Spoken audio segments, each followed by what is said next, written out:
अस्सलाम वालेकुम everyone, my name is Mutiba. Welcome back to English class. आज हम पढ़ेंगे आप लोगों की बुक से मोइंग बाय रॉबर्ट फ्रॉस्ट। हम लोगों ने कल क्या पढ़ा था? कल हमने पढ़ा था फिगर्स ऑफ स्पीच और उसके अंदर हमने सारे फिगर्स ऑफ स्पीच को डिस्कस किया विद एग्जांपल्स। तो आज हम अपनी पोइट्री के अंदर उन्हीं फिगरेटिव लैंग्वेज को भी एक्सप्लोर करेंगे, राइमिंग स्कीम को देखेंगे और लाइन बाय लाइन एनालिसिस करेंगे इस पोइट्री का, ताकि आप लोगों के लिए पैराफ्रेजिंग और क्वेश्चन आंसर्स दोनों आसान हो जाए। तो स्टार्ट करते हैं। आप लोग ज़रा अपनी बुक्स का पेज नंबर 89 खोल लें। तब तक हम बात कर लेते हैं रॉबर्ट फ्रॉस्ट के बारे में। ठीक है, पेज नंबर 89 पर ये पोइट्री अवेलेबल है आप लोगों की बुक पे, मोइंग बाय रॉबर्ट फ्रॉस्ट। अच्छा, रॉबर्ट फ्रॉस्ट के बारे में आपको पता होगा, he is a very famous American poet जो कि बहुत फेमस रहे हैं। आपने इनकी बहुत सारी पोइट्रीज ऑलरेडी पढ़ी होंगी, जिसमें से stopping by words on a snowy evening बहुत फेमस एक पोइट्री है। And I really like the last stanza of that poetry. Woods are lovely, dark and deep, but I have promises to keep. Ways to go before I sleep. Sorry, miles to go before I sleep, miles to go before I sleep. This is very famous and you can use this poetry in so many essays and different things when you write. अच्छा, तो बात कर लेते हैं अभी हम moving के बारे में। मोइंग क्या है? What is the meaning of moving? Moving का मतलब है तराशना, अपने गार्डन को तराशना, अपने खेत को, कहीं पे भी जहाँ पे भी एक्स्ट्रा आपके पास कोई भी घास उगी हुई है उसको काटने को हम कहते हैं मोइंग। ठीक है, तो हमें टाइटल से समझ में आ रहा है कि ये बिल्कुल नेचर के बारे में पोइट्री है और रॉबर्ट फ्रॉस्ट हमें ऑलरेडी पता भी है कि नेचर के बारे में लिखता है, राइट? तो स्टार्ट करते हैं। आई होप आप लोगों ने अपनी बुक्स खोली होंगी। Let's read it first and then will move to the explanation. अच्छा, स्टार्ट करते हैं। There was never a sound beside the wood but one, and that was my long Scythe whispering to the ground. What was it whispered? I knew not well myself. Perhaps it was something about the heat of the sun, something perhaps about the lack of sound, and that was why it whispered and did not speak. It was no dream of the gift of idle hours, or easy gold at the hand of fay or elf. Anything more than the truth would have seemed too weak to the earnest love that laid the swale in rows, not without feeble pointed spikes of flowers, pale orchises, and scared a bright green snake. The fact is the sweetest dream that labor knows. The long scythe whispered and left the hay to make. So this is the whole poetry which I have read. अब हम इसको line by line analysis करते हैं. Let's go to the other screen and start doing it. Okay, तो हमने अपनी देख लिया। आपके सामने एक पिक्चर नज़र आ रही होगी। Can you see it?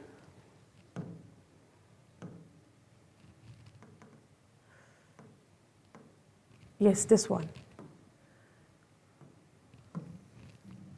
यही आपकी साइट है जहाँ पे हमने वर्ड यूज़ किया। ठीक है, अच्छा, मोइंग बाय रॉबर्ट फ्रॉस्ट। अब इसके अंदर हम क्या पढ़ेंगे? इसके अंदर किस चीज़ की थीम है? इसमें नेचर की थीम है, जो कि हम ऑलरेडी देख चुके हैं। तो अब लेट्स मूव फॉरवर्ड, हम अगले उस पर चलते हैं, रॉबर्ट फ्रॉस्ट के बारे में। रॉबर्ट फ्रॉस्ट 1874 में पैदा हुए, 1963 में ही डाइड। अच्छा, अब अमेरिकन पोइट हैं, I have already told you this thing. और इसके अलावा आप इनके अंदर रूरल थीम देखेंगे, नेचर के बारे में चीज़ें देखेंगे जो इनकी पोइट्री है उसके अंदर। And The Road Not Taken and Stopping by Woods on a Snowy Evening, the most famous works of Robert Frost. अच्छा, अब आते हैं इनका स्टाइल ऑफ राइटिंग के अंदर। आप लोगों को पता होगा कि पोइट्री की डिफरेंट टाइप्स होती हैं। This is one of the type, इसको हम कहते हैं सोनेट। सोनेट के अंदर क्या होता है? There are 14 lines poetry. Sonnet is basically a 14 lines poetry. ठीक है, और इसके अंदर इन्होंने क्या कैसे इसको बनाते हैं? पहली 8 लाइन्स के अंदर एक प्रॉब्लम या एक चीज़ को इंट्रोड्यूस कराया जाता है, फिर अगली 6 लाइन्स के अंदर उसी का ही सोल्यूशन या उसी को ही आगे मूव फॉरवर्ड कराया जाता है। ठीक है, तो हम देखते हैं इस पोइट्री के अंदर क्या होता है। So let's start with the first line. There was never a sound beside the word but one.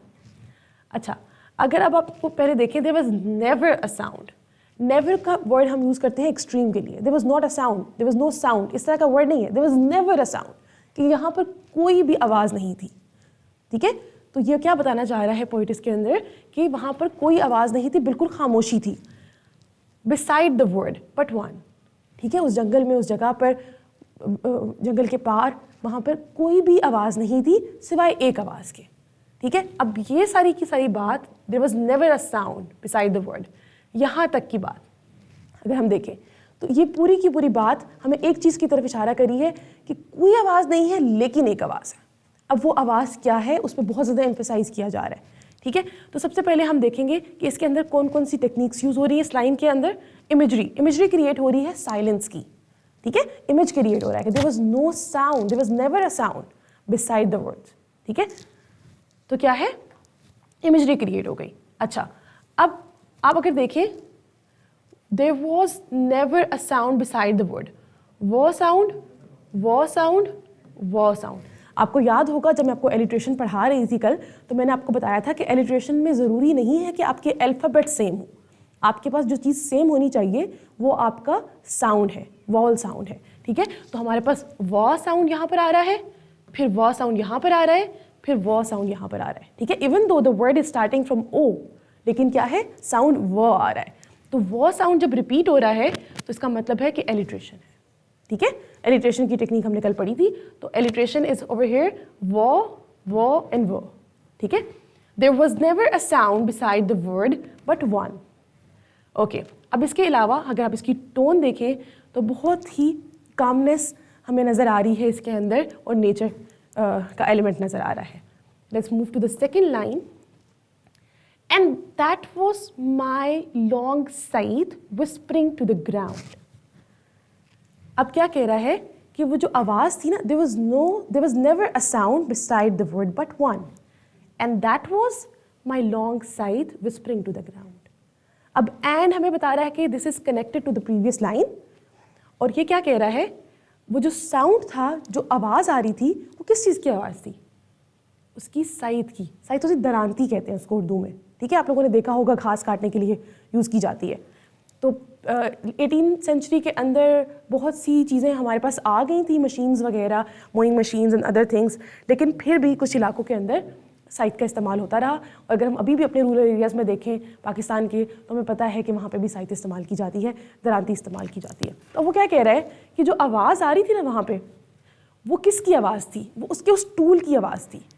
ठीक है, वो जो टूल इस्तेमाल कर रहा था उसकी आवाज़ थी. और उसकी आवाज़ भी क्या थी, विस्परिंग. वो क्या कर रही थी, वो बातें कर रही थी, विस्पर कर रही थी, सरगोशी कर रही थी. कहाँ पर, ग्राउंड में, ज़मीन से. ठीक है, तो ये अब हमें एक पहली चीज़ हमें इसमें ये पता चली कि राइटर ने पहली बात को दूसरी बात से कनेक्ट किया है कि जो आवाज़ आ रही है वो आवाज़ किस चीज़ की है, वो आवाज़ है उसके टूल की. और वो टूल क्या कर रहा है, ज़मीन से बातें कर रहा है. अब इसमें नेचर की थीम आपको नज़र आ रही होगी. ठीक है, पोएट ने इसके अंदर हमारे पास क्या इस्तेमाल, कौन सी टेक्निक इस्तेमाल की, ज़रा सोचें. हमने कल इसमें 2 टेक्निक्स यूज़ हो रही हैं जो कि आपको पता होंगी, हम ऑलरेडी डिस्कस कर चुके हैं कल. तो बताएं, विस्परिंग टू द ग्राउंड क्या है. Whispering to the ground 2 techniques हैं. पहले तो क्या है, पर्सोनिफिकेशन. ठीक है, पर्सोनिफिकेशन क्या होती है कि जब आप इंसानों की क्वालिटी इंसानों के अलावा किसी और को देते हैं. जब हमने, अब विस्परिंग इंसान कर सकते हैं, सरगोशी इंसान कर सकता है. सरगोशी करना क्या होता है, हल्की आवाज़ में बात करना. तो हल्की आवाज़ में बात करना, सरगोशी करना, ये इंसान कर सकता है ना, एक दरांती, एक टूल नहीं कर सकता. ठीक है, तो हमने क्या किया, हमने पर्सोनिफिकेशन की टेक्निक को इसमें हमने इसके एनालिसिस करके निकाला. इसके अलावा whispering, the word whispering, whisper निकला ही सरगोशी की आवाज़ से है. ठीक है, तो ये ओनोमोटोपिया भी हो गया. आप लोगों को मैंने कल पढ़ाया था ना कि ओनोमोटोपिया क्या होता है, कि जब हम साउंड से वर्ड्स बनाते हैं. ठीक है, जो वर्ड हमें साउंड के बारे में बता रहा होता है. तो whispering is also a word which tells us about the sound of whisper. ठीक है, अच्छा, अब आप इसके अंदर देखें, पर्सोनिफिकेशन भी हमने कर लिया, हमने ओनोमोटोपिया भी कर लिया. इमेजरी पे आ जाते हैं. अब इसमें क्या है, इमेजरी हमें एक तो हमें लॉन्ग साइड भी एक इमेज क्रिएट करी है माइंड में, उसके अलावा भी नेचर की इमेजरी इसमें हमें नज़र आ रही है. Let's move to the third line. What was it whispered? I knew not well myself. अब वो कह रहा है, फिर से विस्पर की बात हो रही है कि उसने क्या सरगोशी की.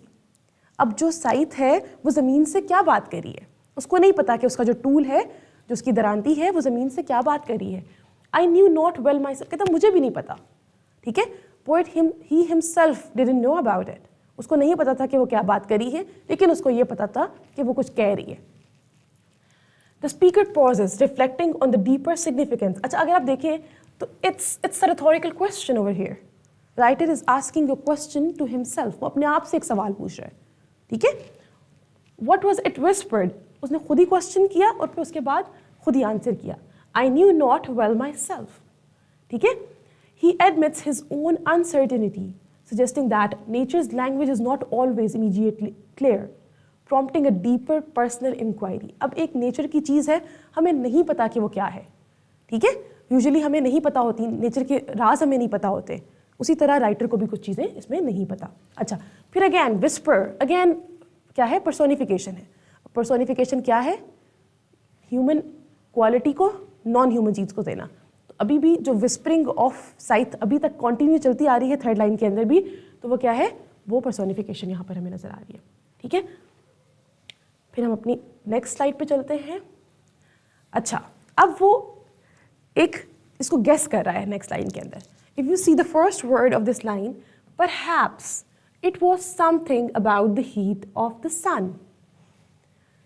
परहैप्स, शायद, शायद वो क्या कह रहा है? इट वॉज समथिंग, कहता है शायद वो जो हीट ऑफ द सन है ना, जो गर्मी है, उसके बारे में बात कर रहा है, ठीक है।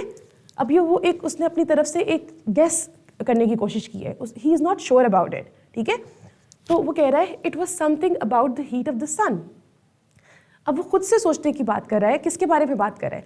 कि जो विस्परिंग थी उस टूल की, वो जो टूल ज़मीन से विस्पर कर रहा है, दरांती दराती शायद ज़मीन से ना सूरज की गर्मी के बारे में बात कर रही है, इस तरीके से पोइट कह रहा है। अच्छा, अब again something about the heat of the sun, ये आपके पास एक इमेजरी आ गई। उसके अलावा अगर हम देखें समथिंग सन, तो क्या होगा ये? That is also your personification, ठीक है। तो सेंसरी इमेजरी आप देखिए, heat of the sun evokes a tactile and visual sensation. आपको आपके दिमाग में एक चीज़ आती है ना, हीट के बारे में बात करें, पता चलता है गर्मी फील कर सकता है इंसान, दैट इज इमेजरी, ठीक है। फिर हम अपने नेक्स्ट उस पर चलते हैं। नेक्स्ट लाइन हमारी है something perhaps about the lack of sound. अब आपको एक बहुत इंपॉर्टेंट चीज़ है यहाँ पे इन दो लाइन्स के अंदर, एक तो एलिट्रेशन, अगेन उसी लाइन की एलिट्रेशन का सीक्वेंस फॉलो हो रहा है, एस वाली एलिट्रेशन, फिर उसी के साथ रेपिटेशन भी आ रही है। परहैप्स, आपने देखा पिछली लाइन के स्टार्ट में भी परहैप्स का वर्ड आया था और अब दोबारा perhaps, which is showing uncertainty, कि unsureness, the poet is not sure about it, ठीक है। अब क्या है? Something perhaps about the lack of sound, lack of sound.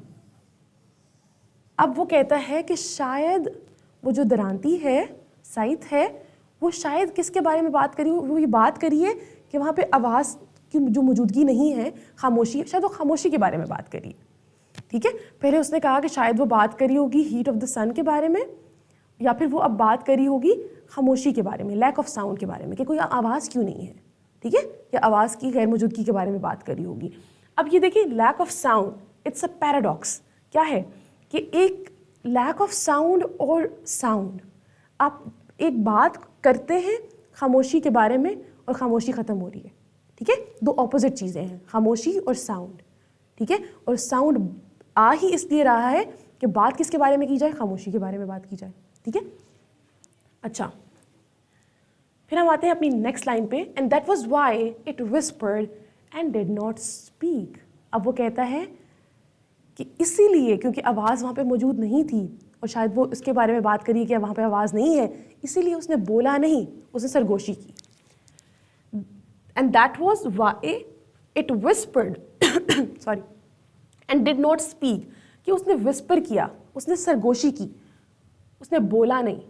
Speaking is like ऊंची आवाज़ में बोलना, जैसे मैं आपको बोल रही हूँ, I am speaking right now, लेकिन अगर मैं कोई बात बहुत धीमे लहजे के अंदर बहुत आराम से किसी के कान में हल्की सी बात करूँगी जिसकी आवाज़ दूसरे बंदे को भी नहीं आ रही होगी, तो वो क्या होगी? वो सरगोशी होगी, ठीक है, विस्परिंग। तो इस क्योंकि वहाँ पे कोई और आवाज़ मौजूद नहीं थी, तो यहाँ पर क्या है, वो जो आवाज़ वहाँ पे मौजूद नहीं थी, उसके इसीलिए उसने क्या किया, उसने सरगोशी की बजाय इसके कि वो बात करती, ऊंची आवाज़ में बोलती। अच्छा, अब इसके अंदर आप लोगों को नज़र आ रहा होगा वो साउंड, अगेन एलिट्रेशन, ठीक है, अगेन एलिट्रेशन की टेक्निक यहाँ पे राइटर ने इस्तेमाल की है। फिर आते हैं हम अपने नेक्स्ट लाइन पर। It was no dream of the gift of idle hours. अब राइटर कह रहा है यहाँ पे कि ये सब कुछ जो उसने एक्सपीरियंस किया है, विस्परिंग ऑफ साइथ विद द ग्राउंड, और जो नेचर की सारी ब्यूटी और एवरीथिंग वो जो एक्सप्लोर कर रहा है, जो एक्सपीरियंस कर रहा है, वो कोई भी ऐसे आम इंसान नहीं कर सकता जो फारिग बैठा हो, ठीक है, फ्री टाइम का प्लेजर नहीं है ये, ठीक है। It was no dream of the gift of the idle hours, कि फारिग बैठे वक्त जो इंसान कुछ भी इमेजिन कर लेता है, या इंसान को जो प्लेजर मिलता है फारिग रहकर या अपने लेजी आवर्स के अंदर, this is not like that. ये बिल्कुल वैसा नहीं है। ये इसके लिए इंसान को बहुत मेहनत करनी पड़ती है इस तरह की खुशी को हासिल करने के लिए, इस तरह की चीज़ को एक्सपीरियंस करने के लिए, ठीक है। अच्छा, the dream of the gift symbolises wishful thinking and unrealistic expectations, ठीक है। तो ये वो चीज़ें हैं जो इसके अंदर उन्होंने इस्तेमाल की। फिर आते हैं हम अगली लाइन पे, और easy gold at the hand of फे और एल्फ। अब अगेन ये जो पिछली लाइन थी उसी के साथ उसका कनेक्शन है कि ये ना तो किसी आइडल आर्ट के फारिग बैठे हुए वक्त का आपने ख्वाब देखा और उससे आपको ये प्लेजर मिल गया, ये वो भी नहीं है, और ना ही कोई फेरी, कोई मैजिकल क्रिएचर आके आपके हाथ पे रख के चले गए like a lot of gold और something. This is not a fairy tale, ठीक है। ये कोई मैजिकल वर्ल्ड नहीं चल रहा कि आपके पास कोई मैजिकल एलिमेंट होगा या कोई एक मैजिकल क्रिएचर आएगा और आपको आके चीज़ें देगा और वो चला जाएगा। No, it's not like that. You have to earn it, you have to do a lot of things to feel that thing, ठीक है। आपको इसको फील करने के लिए आपको मेहनत करने की ज़रूरत है। अच्छा, इजी गोल्ड, आसानी से हासिल किया हुआ ख़जाना, गोल्ड, कुछ भी किसी चीज़ के बारे में बात कर सकते हैं, सोना, एट द हैंड कि कोई भी फेरी या कोई भी मैजिकल क्रिएचर आया और आके दे दिया, ठीक है। तो ये एक लिटरली इल्यूजन भी है। आपकी फेरीज एंड आपकी ये जो मैजिकल कैरेक्टर्स होते हैं, ये डिफरेंट आपने फेरी टेल्स में पढ़े होंगे, उन्हीं का ही रेफरेंस दिया जा रहा है इसके अंदर, ठीक है। तो इन चीज़ों से उस मेहनत का ताल्लुक नहीं है जो मेहनत एक किसान करता है, एक लेबर करता है, एक जो भी हम कह लें एक आम इंसान जो मेहनत कर रहा है, ठीक है। अच्छा, नेक्स्ट लाइन है, anything more than the truth would have seem too weak. Anything more than the truth, कि सच के अलावा अगर उसमें कोई भी चीज़ ऐड की जाएगी, more than the truth would have seemed too weak, तो वो इसको बहुत कमज़ोर कर देगा। तो जो भी सच्चाई है दैट इज़ मोर इम्पॉर्टेंट, जो रियल चीज़ है, ठीक है, उसके बारे में बात कर रहा है। अच्छा, अब इसके अंदर ना सच्चाई के बारे में बात की जा रही है। The poem concludes by affirming the inherent power and integrity of simple truth, कि जो एक सिंपल ट्रुथ है वो उसकी सिंप्लिसिटी और उसकी इम्पोर्टेंस सबसे ज़्यादा है। उसके अंदर कुछ ऐड कर दिया जाएगा तो वो उसको और अच्छा नहीं करेगा, उसको वीक कर देगा, ठीक है। अच्छा, फिर हम चलते हैं अपनी अगली लाइन पर। To the earnest love that laid the swale in rows. Earnest love, pure love, जो मेहनत उसने की, ठीक है, उसी की वजह से जो भी रॉ चीज़ें थी, जो भी ज़मीन थी, जो एक रॉ फॉर्म में थी, उसको रोज़ में क्रिएट किया गया, उसको ऑर्गेनाइज किया गया, ठीक है, इतनी मेहनत करके। अब इसमें स्पीकर क्या कह रहा है कि उसने अपनी मेहनत से, अपने काम से वो जो जगह थी उसको एक प्रॉपर तरीके से, उन मेडोज़ को, उस एक अनइवन जो आपकी ज़मीन थी उसको आपने क्या किया, आपने उसको रोज़ में कन्वर्ट कर दिया, ठीक है। जो मेडोज़ थे, जो अनइवन जगह थी, उसको आपने रोज़ में प्रॉपर क्यारियों की तरह बना दिया, ठीक है। अब ये सारा के सारा ये जो ट्रांसफॉर्मेशन का प्रोसेस चल रहा है, जो कि प्योरेस्ट द अर्नेस्ट लव, ठीक है, ये क्या है, ये डीप अफेक्शन के बारे में बात हो रही है। और वो किस चीज़ से उसने क्या किया, उसने किस चीज़ को कन्वर्ट किया, उसने जो मेडोज़ थे, जो भी चीज़ें वहाँ पर, जो भी अनइवन्स, जो भी आपकी वो थी ज़मीन थी, उसको उसने कन्वर्ट कर दिया इनटू प्रॉपर रोज़, उसको खेत बना दिया या उसको प्रॉपर तरीके से काश्त के लिए तैयार कर दिया। फिर आते हैं हम अपनी नेक्स्ट लाइन पर, not without feeble pointed spikes of flowers. अब वो कह रहा है, राइटर ये बता रहा है, फीबल होता है नाजुक सा, पॉइंटेड स्पाइक्स ऑफ फ्लावर्स। अब वहाँ पे वो जो बहुत ही कमज़ोर से फूल भी मौजूद हैं, उस छोटी छोटी घास के अंदर भी कुछ प्यारे फूल, कमज़ोर से फूल वहाँ पर मौजूद हैं। अब उसको ये एक्सपीरियंस करने को मिल रहा है, वो उस ब्यूटी को अप्रिशिएट कर रहा है कि उसको मोइंग के दौरान भी छोटे छोटे फूल जो उस घास के अंदर लगे हुए हैं वो नज़र आ रहे हैं। ठीक है, वो बता रहा है कि वहाँ पर कोई भी ऐसी जगह नहीं है कि वहाँ, इवन दो दैट इज़ जो जगह है वो एक छोटी घास उगी हुई जगह है, उसके अंदर भी फूल मौजूद हैं। ठीक है, अब वो क्या कह रहा है, इसी उस मोइंग के प्रोसेस के दौरान ही उसको क्या है, उसको वो फूल डेलिकेट फ्लावर्स नज़र आ रहे हैं वहाँ पे, जो कि नेचर का एलिमेंट है। ठीक है, दैट इज़ ऑल्सो इमेजरी। अच्छा, pale orchises, that is the type of the flower, जो अभी उसने पिछले लाइन में बोला कि वहाँ पर येलो कलर के फ्लावर्स उसको वहाँ पे नज़र आ रहे हैं, तो वो यही है, pale orchises. And scared a bright green snake, अब उसकी जो साइथ की आवाज़ है, उसकी विस्परिंग से या उसके ये इस प्रोसेस से एक ब्राइट ग्रीन कलर का स्नेक भी डर रहा है। ठीक है, तो ये भी हमें एक नेचर का एलिमेंट नज़र आ गया कि वहाँ पर क्या हो रहा है। फिर हम आते हैं अपनी नेक्स्ट लाइन पे। The fact is the sweetest dream that the labor knows. अब वो कह रहा है एंड पर आके कि असल हकीकत क्या है। The fact is, अब इस पूरी बात को करने का उसका मकसद क्या है। मैंने आपको बताया था ना कि पहली 8 लाइनों के अंदर वो एक प्रॉब्लम क्रिएट कर रहा है, इंट्रोडक्शन दे रहा है, फिर अगली 6 लाइन्स के अंदर सोनेट के अंदर पोइट क्या करता है, उसकी रेजोल्यूशन की तरफ जाता है। अब वो उसी बात को कंक्लूड करने के लिए आ रहा है। The fact is the sweetest dream that labour knows, कि जो सबसे स्वीटेस्ट ड्रीम है ना, जो भी उसने वहाँ पे जो सीखा है, जो भी इस बात का मकसद है, वो ये है कि इस चीज़ की खूबसूरती को सिर्फ एक लेबर ही जान सकता है। एक वो बंदा जो उस फील्ड के अंदर काम कर रहा है। ठीक है, एक बंदा जो फारिग बैठा हुआ है वो इस चीज़ की खूबसूरती को समझ ही नहीं सकता। अब ये बहुत पावरफुल लाइन है। The fact is the sweetest dream that labour knows, कि जो ट्रूथ है, जो चीज़ें हैं, वो किसको पता है, वो सिर्फ उस लेबर को पता है, जो वहाँ पे जो किसान है, जो वो खुद है, जो वो काम कर रहा है उस खेत के अंदर। अच्छा, अब ये स्वीटेस्ट ड्रीम किस चीज़ को हाईलाइट कर रहा है? ठीक है, highlighting how reality itself when engaged with truthfully offers deep and fulfilling satisfaction. हमें सेटिस्फेक्शन तभी मिलती है जब हम अपने काम को इतनी दिल लगा के करते हैं, जिस तरीके से पोइट वो सिर्फ ही is just mowing the garden, the field, the farm, और उसके अंदर ही उसको कितनी सेटिस्फेक्शन मिल रही है कि वो किस तरीके से नेचर को ऑब्जर्व कर पा रहा है। ठीक है, अच्छा, फिर आते हैं हम अपनी नेक्स्ट लाइन पे, which is the last one. My long scythe whispered and left the hay to make. फिर से वो अपनी बात को रिपीट कर रहा है कि जो उसकी लंबी साइथ है, जो उसकी लंबी दरांती है, वो क्या कर रही है, वो फिर से विस्पर कर रही है, वो फिर से सरगोशी कर रही है। और वो क्या सरगोशी कर रही है, वो अभी तक पोइट को नहीं पता। ठीक है, और वो कह रही है, उसके बाद क्या करता है, and left the hay to make. अब वो जो उसने घास काटी थी उसको खुश्क होने के लिए वहाँ पे छोड़ रहा है ताकि वो हे में कन्वर्ट हो जाए। ठीक है, अच्छा, तो हमने आज पढ़ा मोइंग बाय रॉबर्ट फ्रॉस्ट। हमने उसकी पूरी समरी, हमने पहले पूरा एनालिसिस किया, और एनालिसिस करते वक्त हमने उसकी फिगरेटिव लैंग्वेज देखी। हमने देखा कि line to line, word to word क्या मीनिंग है हर चीज़ का, और उसके बाद let's move towards its rhyming scheme. Let's go to the other screen. अच्छा, राइमिंग स्कीम करने का तरीका मैंने आप लोगों को बताया था कि सबसे पहले आपने क्या करना है, अपने लास्ट वर्ड्स को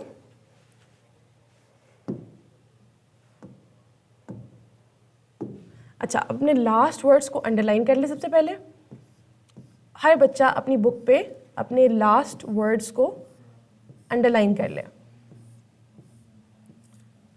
ठीक है, हर वर्ड्स का जो लास्ट वर्ड है आपने उसको अंडरलाइन कर लिया होगा। आप लोगों को याद होगा जब मैं आप लोगों को पिछले पोइट्री पढ़ा रही थी, I think that was the eagle, तो उसमें मैंने आपको बताया था कि राइमिंग स्कीम हम करते किस तरीके से, हम कैसे इसका जो है वो फाइंड आउट करते हैं, आइडेंटिफाई कैसे करते हैं कि कौन सी राइम स्कीम है। तो पहला साउंड आपका जो भी होगा हम उसको ए साउंड कह देंगे, 1। अब जो भी साउंड ए के साथ यहाँ पर राइम करेगा वो ए साउंड होगा, लेकिन वो अगर इसके अलावा एक नया साउंड इंट्रोड्यूस होगा तो वो बी साउंड होगा। अब आप देखिए, ग्राउंड और 1 they don't rhyme with each other, right? तो हम ग्राउंड को बी साउंड कह देते हैं। ठीक है, सिमिलरली माई सेल्फ, तो सेल्फ ना वन के साथ राइम कर रहा है ना ग्राउंड के साथ राइम कर रहा है, तो हम इसको सी साउंड कह देते हैं, ठीक है, ए बी सी। फिर सन, क्योंकि सन वन के साथ राइम कर रहा है तो हम इसको ए साउंड कह देते हैं। फिर हम देखते हैं साउंड ग्राउंड के साथ राइम कर रहा है, विच वॉज बी साउंड, तो हमने इसको बी साउंड कह दिया, ठीक है। फिर आता है स्पीक, स्पीक तो मेरा ख्याल है इनमें से किसी के साथ भी राइम नहीं कर रहा, तो हम इसको डी साउंड कह देते हैं। A B C A B D, समझ में आ रहा है बच्चों? आई होप आप लोग साथ में राइमिंग स्कीम कर रहे होंगे। हमने साउंड देखना है, जो लास्ट वर्ड जिस साउंड के साथ राइम करेगा उसकी राइमिंग स्कीम हम उसी के अकॉर्डिंग लिखेंगे, ठीक है। फिर आते हैं हम अपने उस पर, आवर्स किसी के साथ भी नहीं कर रहा, तो हम इसको लिख देते हैं ई साउंड। फिर एल्फ, सेल्फ के साथ कर रहा है, सी कर देते हैं। फिर अगला है वीक, स्पीक, डी साउंड। रोज, रोज मेरा नहीं ख्याल कि किसी के साथ भी राइम कर रहा है, तो हम इसको जी साउंड कर देते हैं। फिर फ्लावर्स आवर के साथ करता है तो ई साउंड फिर से कर देते हैं। स्नेक,